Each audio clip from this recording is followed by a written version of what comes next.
Austin Hill has 2 top 20 finishes in his last 13 Cup Series races. His best result of the entire season is an 18th. And on Monday, Richard Childress Racing announced he will drive the number 33 Chevrolet full-time in 2027. If you only look at the stat line, that decision makes no sense at all. But the stat line is the least important thing about this story. To understand the promotion, you have to understand how Hill ended up in that car in the first place.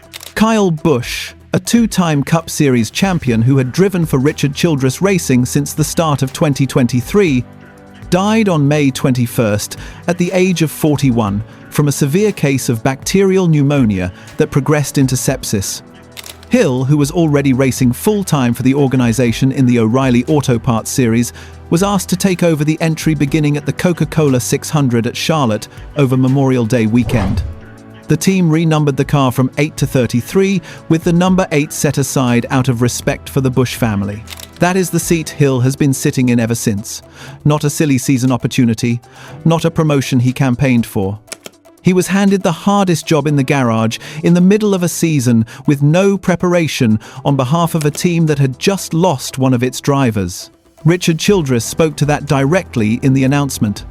Austin Hill is a talented race car driver, and his continued growth, work ethic, and success across multiple levels of NASCAR competition have positioned him for his next step with RCR.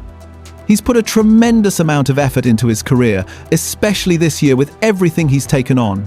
We've watched Austin grow as a driver and as a person, and we're proud to have him continue that growth with RCR in the NASCAR Cup Series. Hill's own response leaned on the same theme of learning rather than arriving.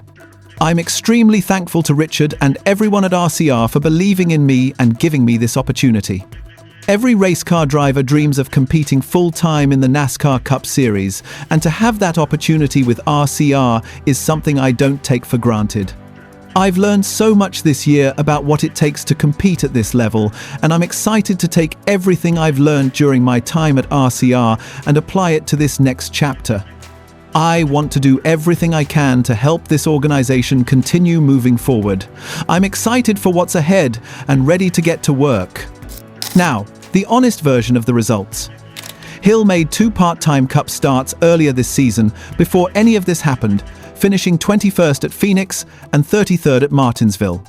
Since taking over at Charlotte, he has run 13 consecutive Cup races, which is the longest unbroken stretch of Cup racing of his entire career, and in that span he has 2 finishes inside the top 20, with a season-best 18th at Pocono on June 14th.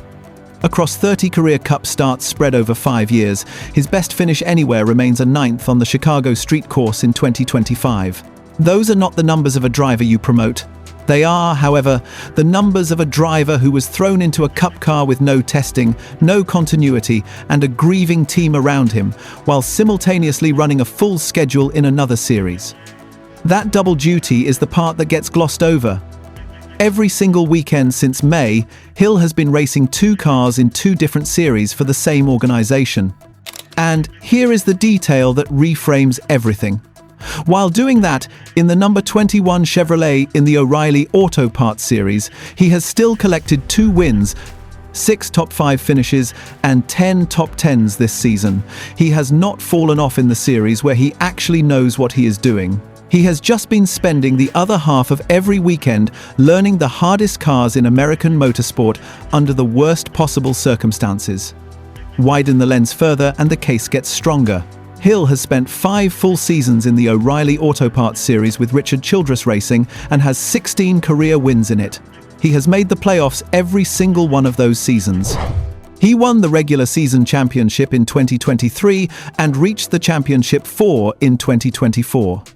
Before that, he won 8 races in the Craftsman Truck Series and took the Truck Series regular season championship in 2020. He was the Xfinity Series Rookie of the Year in 2022. This is a 32-year-old from Winston, Georgia, who has won at every level of NASCAR he has ever competed in. There is also the matter of institutional history.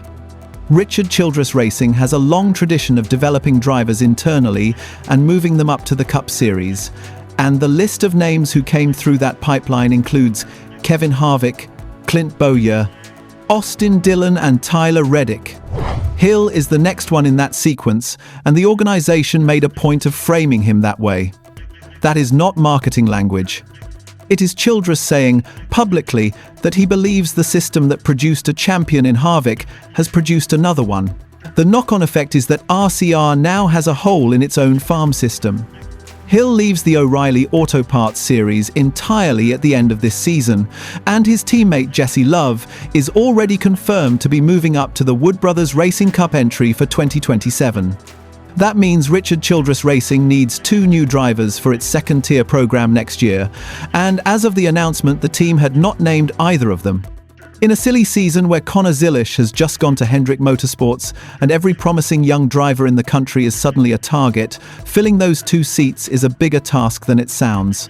But the thing that will follow Hill into next season is not the contract or the pipeline or the development story.